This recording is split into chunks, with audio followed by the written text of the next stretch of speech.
छोटी गैया छोटे छोटे ग्वाल, छोटू सो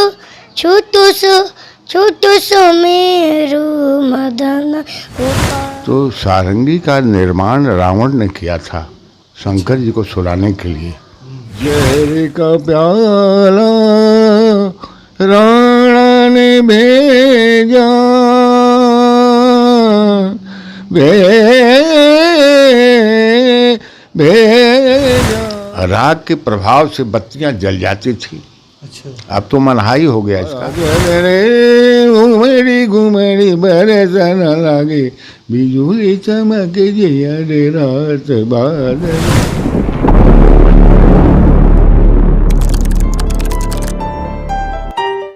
नमस्कार, प्रणाम। मैं हूं संतोष और आप देख रहे हैं सौलभ हिंदी।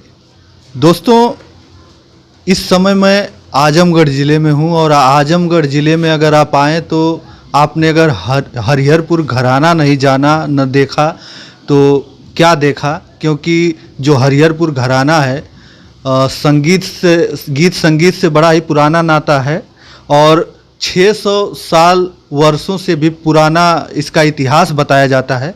हमारे साथ दो लोग हैं जो हरिहरपुर घराने से ताल्लुक़ रखते हैं। इनसे हम जानने का प्रयास करेंगे कि पहले के, क्योंकि आप लोग देख रहे होंगे बड़े ही वरिष्ठ और बुजुर्ग लोग हैं, तो पहले की स्थिति भी ये लोग से अवगत होंगे, पहले की स्थिति से भी और आज की स्थिति से भी क्या है, सारा कुछ जानने का हम प्रयास करेंगे इनसे। तो दादाजी बहुत बहुत स्वागत है। क्या नाम है आपका? हमारा नाम है मोहनलाल मिश्रा जी। मोहनलाल मिश्रा नाम हमारा है और हम लोग भारद्वाज गोत्र के हैं, ब्राह्मण हैं हम लोग। तो संगीत तो बहुत पुरानी चीज़ है। संगीत हमारे दादा परदादा कई पुश्तों से आ रहा है ये। और यहाँ के जो राजा थे हम लोगों को 989 बीघा दिए थे, रकबा इतना दिए थे हम लोगों को। तो हम लोग सब लोग यहाँ बस गए और सबका अलग अलग हो गया। सब भाइयों में जैसे मतभेद होता है, हर लोग अलग हो गए, एक में तो आज नहीं कोई रह सकता है। तो सब अपना यहाँ, और पहले सारंगी का प्रथा था, लोग सारंगी से ही गाते बजाते थे, कोई इंस्ट्रूमेंट ऐसा नहीं था। मृदंग था, सारंगी बहुत पुराना था। तो अभी इंटरव्यू मैंने हरिद्वार में इंटरव्यू में मैं मीडिया को बताया था कि सारंगी आया कैसे। तो सारंगी का निर्माण रावण ने किया था शंकर जी को सुलाने के लिए। तो ये आया तो इसको फिर दोनों तरफ लोग सारंगी बजाते थे और मृदंग बजता था, मृदंग। तो मृदंग को जब मियाँ खुसरू यहाँ आए तो इन्होंने कहा कि ऐसे जो बजाया जाता है ऐसे क्यों नहीं रख के बजाया जाएगा। तो इसका दो खंड हुआ, तो तबला हो गया, बांसुरी पुराना है और सितार है और ढोलक कोई नहीं आता है ऐसा। अच्छा। कोई संगीत में कोई ढोलक का वो नहीं मान। ये तो बिरहा जैसे लोकगीत, इसमें ढोलक आता है। शास्त्रीय संगीत में सारंगी, तबला, हाँ, और हारमोनियम भी नहीं था। कोई समय मैं इलाहाबाद में था तो प्रयाग संगीत समिति वालों ने हारमोनियम को कहा कि शास्त्रीय संगीत में हारमोनियम का क्या ज़रूरत है, क्योंकि सारंगी ही काम करती थी। 3.5 सप्तक तक का बाजा है वो, और तारों का बाजा है। मेन है तार, तो वायलिन भी बजता है, गिटार भी बजता है, लेकिन तार जो तार का चीज़ है, इसमें इसका एक करामात है कि स्वरों को मिलाया जाता है 7 स्वरों में। सारे गामा पधानी था। अब इसी में जैसे लोग शास्त्रीय संगीत में ख्याल गाए, ठुमरी कहते थे, हैं कि तो ठुमरी में 12 सुर लगता था, हैं, दोनों निखाद, दोनों रिखब, मध्यम, ये मिला के 12 स्वर मिला के ठुमरी गाते थे लोग पहले। और इस तरह की तरह होते होते समय बीतते बीतते फिर बदलाव हो गया। अब संगीत हर लोग नहीं सुनना चाहते हैं, कहेंगे कि ये क्या कर रहे हैं, लेकिन यही है।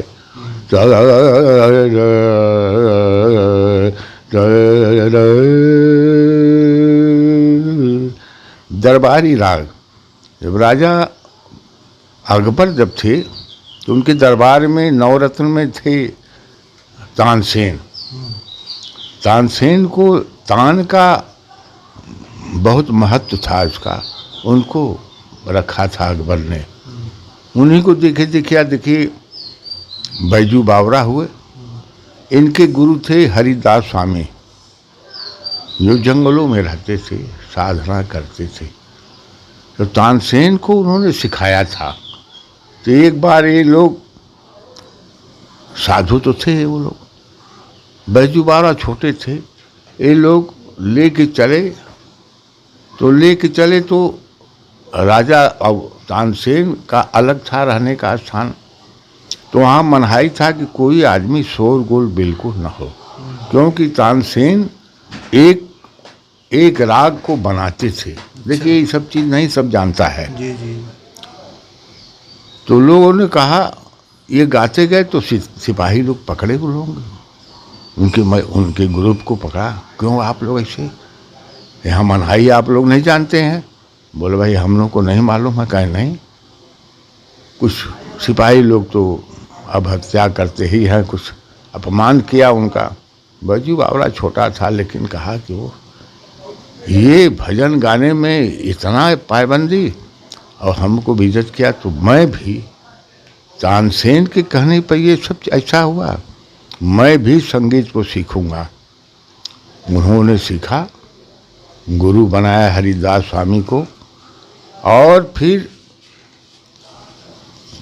करके गा के फिर ऐलान कराया कि मैं तानसेन के जुगलबंदी में गाऊंगा, जो वो कहेंगे मैं कहूँगा। हुआ तो वहाँ तो एक राग था दीपक राग। दीपक का सब बत्ती के रख देते थे लोग, राग के प्रभाव से बत्तियां जल जाती थी। अच्छा। अब तो मनहाई हो गया इसका। तो अच्छा, राग के प्रभाव से बत्तियां जल जाती। जी इतना था। देखिए जैसे अब ये बारिश का समय है, हाँ, घुमड़ी घुमड़ी बरसन लागे, बिजुली चमके जिया रे रात बादल रे। मल्लार, मेघ मल्लार, सब जो है मौसमों के राग बने हुए हैं। संगीत जो है ये राग रागनी पर आधारित है। अच्छा, बताया जाता है कि पहले जब बारिश नहीं होती थी तो संगीत से बारिश हो जाती थी। जैसे मेघ मल्लार, मियाँ का मल्लार हैं, और क्या नाम है कि ऐसे राग रागनी बहुत हैं जो कि उनसे उसके प्रभाव से हो जाता है।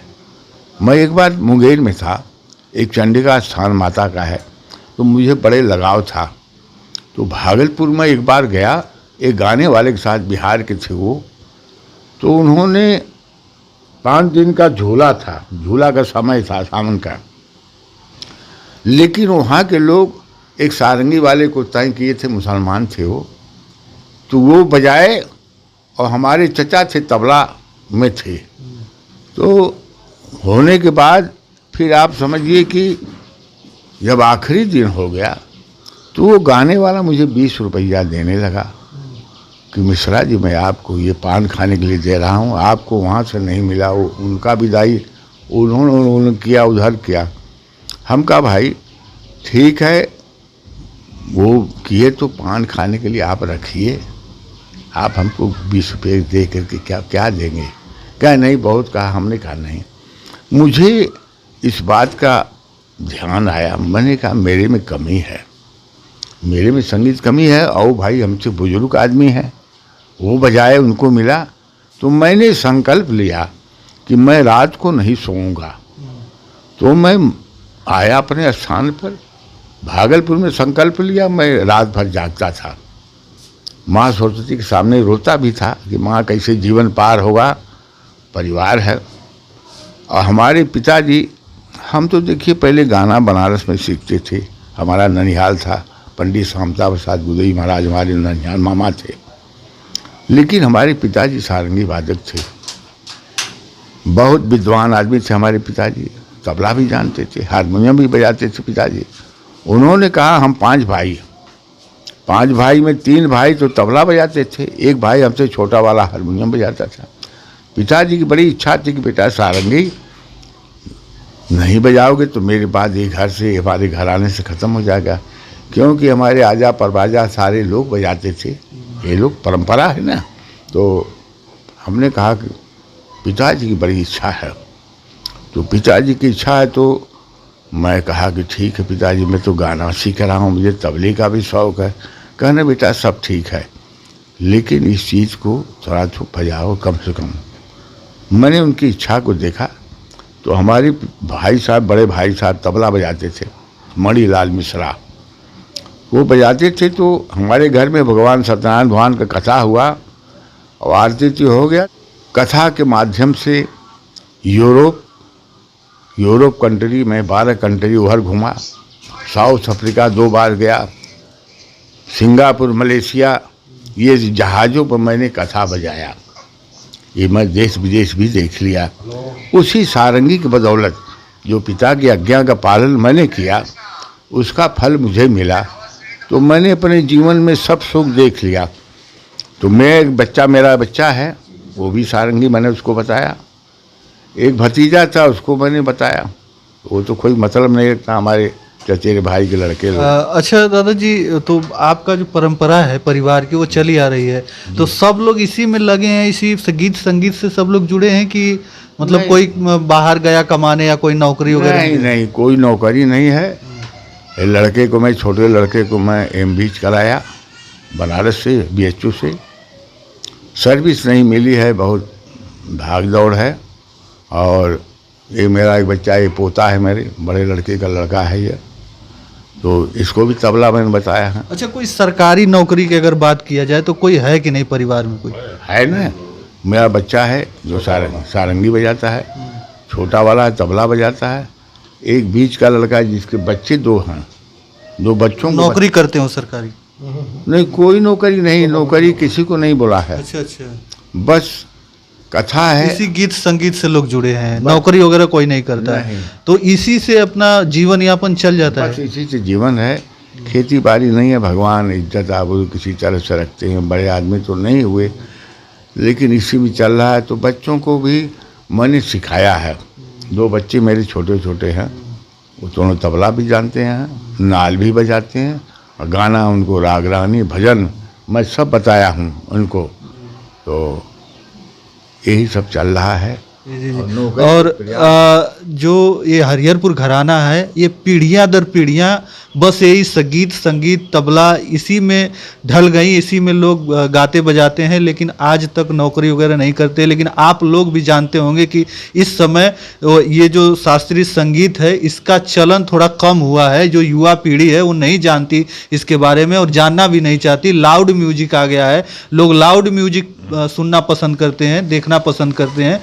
जो पहले नृत्य हुआ करता था वो आज डिजिटल ज़माने पर दूसरा नृत्य हो गया, तो लोग उसे देखना पसंद करते हैं। लेकिन सबसे बड़ी बात है कि आज का ये जो सदियों पुराना जो ये हरिहरपुर घराना है, इसके बच्चे आज भी लोग उसी में गीत संगीत में ढले हुए हैं, गीत संगीत ही गाते बजाते हैं लोग, कोई नौकरी वगैरह नहीं करता है। रतनलाल मिश्रा नाम है मेरा, मैं दिव्यांग हूँ। और संगीत की प्रथा तो चली ही आ रही, हम लोगों का तो यही पेशा है और इसी से गुजारा होता है। नौकरी चाकरी मिली नहीं और भाग दौड़ बहुत किया गया। अब रही बात यह कि जीने के लिए तो कुछ करना ही पड़ेगा। अच्छा देखिए, पहले आप लोग राज दरबार में गाते थे और संगीत सुनाते थे। अच्छा, अब सरकार इस पर कुछ वो नहीं करती क्या, जैसे कि कुछ आपको पेंशन वगैरह ऐसा कुछ दिया जाए या कुछ उस पर कुछ किया जाए? क्योंकि हरिहरपुर घराना बड़ा पुराना है और जो गीत संगीत से जुड़ा है, पहले राज दरबारों में गाया करते थे आप लोग और यही परंपरा चली आ रही है। बच्चे उसी में सब लोग उसी में पीढ़ी दर पीढ़ी, फिर कैसे जीवन यापन चलेगा? कभी किसी ने सोचा इसके बारे में? सोचते तो हैं हम लोग कि कोई कारोबार करें, बिजनेस करें, या एक आध दो बच्चे हैं उस लायक जिनको नौकरी मिल जाए, तो वो भी नहीं हो पाया। वो भी बहुत भाग दौड़ किए, 5 साल से BHU से पढ़ करके घर बैठे हैं। एक लड़का है कोमो में है, उसका इलाज करने के लिए पैसा नहीं है। जो पैसा था पूंजी हम लोग लगा दिया। अब सरकार से यही निवेदन हम कर रहे हैं, मोदी सरकार हो चाहे योगी सरकार हो, कि इस बच्चे का इलाज के लिए कोई व्यवस्था करें कि ताकि ये उठ करके अपना क्रियाक्रम कर सके, और कुछ हम लोगों के लिए पेंशन का कोई ऐसा व्यवस्था करें कि जो कलाकार नौकरी नहीं करते, उनका ऊपरी आमद नहीं है, प्रोग्राम ही पर हम लोग उसी पर एकदम निर्भर करते हैं, तो ऐसा कोई उपाय करे कि ताकि हमारा जो आने वाली पीढ़ी है वो कायदे से मतलब चल सके। अच्छा, वो जो आपके लड़के हैं वो कैसे, उनको चोट लगा कि कैसे, क्या हुआ? ने उनको 2-3 बार हवा मारा, ब्रेन हेमरेज हो गया। आधा अलग यहाँ से मार दिया, आधा अलग मार के BHU से इनका इलाज कराया गया। हमारे भाई साहब के लड़के हैं, भतीजे हैं, तो अब 5 साल से इलाज हम लोग करते रहे। अब पैसा ख़त्म हो गया, अब इलाज बंद हो गया। उसी पर लेटे हुए हैं हम बिस्तर पर, और सब क्रियाक्रम उसी पर करते हैं। बोलते भी नहीं हैं, न कुछ कहते हैं, रोते हैं। कितनी उम्र होगी? उनका उम्र 35 साल होगा कम से कम जी। देखिए, 35 साल की बड़ी कम उम्र है। अभी चाहे तो अगर उनका ठीक से इलाज हो तो हो सकता है कि वो सही से चलने बैठने लगे, उठने लगे, लेकिन अभाव है पैसों का, क्योंकि ये घराना हरिहरपुर घराना है और इनका जो जीवन है पीढ़ी दर पीढ़ी इसी गीत संगीत में गुजर गया। लेकिन अब नहीं लगता कि इन गीतों संगीतों को लोग पसंद कर रहे हैं। बहुत कम हो गया ये सब जी, बहुत कम हो गया, और लोग बुलाते भी नहीं उतना, और गाने बजाने वाले भी बहुत हो गए, और हम लोगों को कोई इससे मतलब ज़्यादा प्रॉफिट तो होता नहीं है। अब भागवत में बच्चे सब जाते हैं, रामायण में जाते हैं, जो उससे मिलता है फूल पत्ती अपना उसी में गुजारा करते हैं, और कोई साधन नहीं है। सरकार से मेरा यही निवेदन है कि कुछ हम लोगों के लिए करे। अच्छा, आप लोगों को आवास वगैरह की सुविधा कुछ मिली? आवास भी अभी तक नहीं मिला। मैं विकलांग हूँ, एक हाथ नहीं है, गोड़ भी नहीं है। जिनको 2 पाँव है उनको तो आवास मिल गया, उनको लेटरिन मिल गई, लेकिन हमको नहीं मिला। हमारे गांव के प्रधान जो है ये नहीं चाहता है, वो चाहता है कि तो बिल्डिंग में रहते हैं। अब आप तो आए हुए हैं, देख ही रहे हैं मैं कहाँ रहता हूँ। तो सरकार से मेरा यही निवेदन है कि मुझे आवास दे, लेटरिन दे, यही मांग है हमारी सरकार से। कुछ पेंशन का हम लोगों का व्यवस्था करे, जो बुजुर्ग हो गए हैं, जिनका कार्यक्रम जैसे हम हैं ये हुए, और भी लोग हैं जिनका नहीं व्यवस्था है प्रोग्राम करने का, तो कुछ पेंशन बांध देगी ताकि हम लोग अपनी जीविका जिला सकें, छोटे छोटे बच्चों को देख सकें, पढ़ा लिखा सकें। यही है, और क्या हम कहें। देखिए, बहुत दर्द है कि एक पैर से वो दिव्यांग हैं और इनको ना कोई पेंशन है, ना कोई इनको आवास है। बड़ी समस्या है, क्योंकि एक ही जीवन यापन का सहारा है, और वो भी कोरोना काल था तो ऐसा कोई प्रोग्राम नहीं मिला, और प्रोग्राम कोई कराना भी नहीं चाहता इस समय। ऐसा कुछ प्रोग्राम जो शास्त्रीय संगीत वगैरह हो गया उसमें। अच्छा, हम चाहेंगे दादा जी, आप जैसे आलाप ले रहे थे, थोड़ा सा करेंगे क्या क्या उसके बारे में?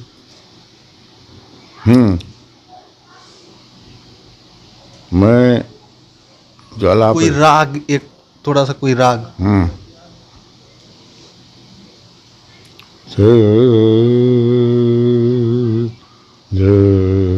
मालकोस राग, मालकोस ये सदाबहार राग है। धनि राग में नि धनि धनि सनि धनि गम गम गम गनि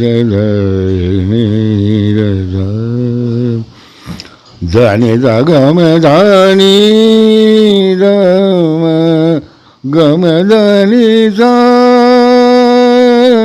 नि सा धनि गम गम गम गम ग ध नि ध धनि धनि ध पग गुरु बांध मेरा ना चीरे पग गुरु बांध मेरा ना चीरे लोग कहे मेरा भई है बावरी लोग कहे मेरा भई है बावरी सास कहे कुलनासी रे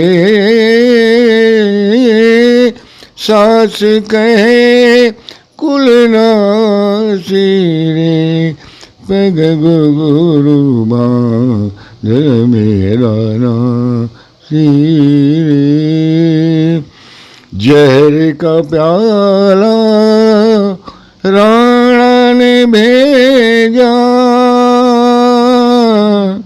भेजा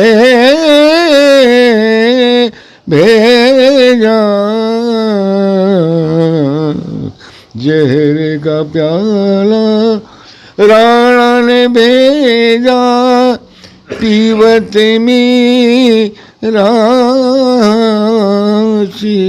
रे पग गुरु बांध मेरा ना तीरे सनि धनि ग म ग ध ग म ध म ग म ग ध ग धनि ध ध धनि ध ग म ग ध ग म ध म ग म ग ध ग म ध नि नि धनि ध म ध म ग म ग ध ग म धनि ध नि ध म ग म ग धनि ध गुरु बांध मेरा ना तीरे छोटी छोटी गैया छोटे छोटे ग्वाल छोटी छोटी गैया छोटे छोटे ग्वाल छोटू सो मेरो मदन गोपाल आ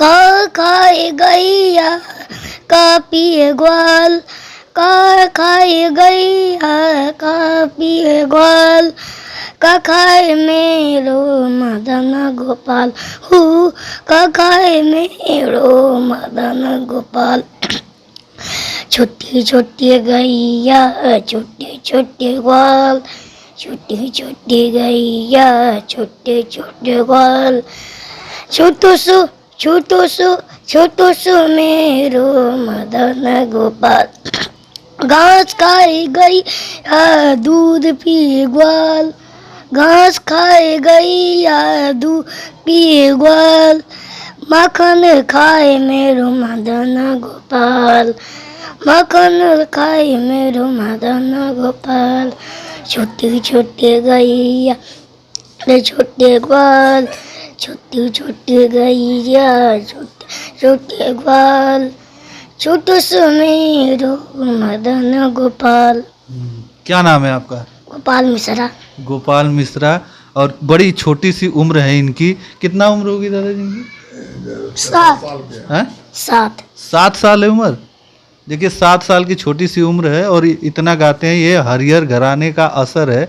और आपको जो ठुमरी की तान जो है सुबह शाम आपको इस गांव में जब आएंगे तो सुनाई दे ही जाएगी। किसी घर में बज रही होगी, किसी घर में लोग रियाज करते नज़र आएंगे। और इनका जो इतिहास है, जो इतिहास के पन्नों में जो इनका नाम है वो काफ़ी अमर है। और 600 साल से भी पुराना इतिहास बताया जाता है हरिहरपुर घराने का। और उसी घराने में आज मैं बैठा हूँ और दादाजी ने बताया सारा इतिहास, और इनके जो राग थे वो संगीत थी। आज की संगीत कोई संगीत नहीं है। जो लोग अश्लीलता को, इस संगीत को गर्त में ले जाने का प्रयास कर रहे हैं, उनसे मैं कहना चाहूँगा कि जो संगीत थी, वास्तविक संगीत ये थी। संगीत जो शास्त्रीय संगीत हमारी थी, जिसे आज विलुप्ति के कगार पर देखा जा रहा है। लोग नहीं जानना चाहते, लोग नहीं सुनना चाहते, आज के युवा नहीं जानना चाहते इस संगीत को। तो हम चाहेंगे कि आप लोग इस संगीत के भी बारे में जानें, सुने, पढ़ें, और इन बच्चों को जो भविष्य है संगीत के, ये बच्चे ही हैं जो इस संगीत की जो दुनिया है, जो शास्त्रीय संगीत को ऐसे ऐसे बच्चे ही जिंदा रखने का प्रयास करेंगे। तो हमारा भी प्रयास रहेगा ऐसे संगीत के प्रति, और तमाम लोगों का आप लोग इंटरव्यू देखते होंगे। तो आज मैं था हरिहरपुर घराने में, और हरिहरपुर घराने का इतिहास इन लोगों ने बताया है, दादाजी लोगों ने। और बड़ी उपेक्षा है सरकार से कि सरकार इस घराने पर थोड़ी सी नज़र बनाए ताकि इनका परिवार चल सके, क्योंकि अब जो संगीतें चल रही है इस देश में, उस संगीत से अब गुजारा नहीं होने वाला है, क्योंकि प्रोग्राम वोग्राम नहीं मिलता है और शास्त्रीय संगीत को कोई जानना और सुनना नहीं चाहता है। तो बस इस वीडियो में इतना ही। अगली वीडियो के साथ हम जल्द उपस्थित होंगे। तब तक के लिए धन्यवाद। जय हिंद, जय भारत।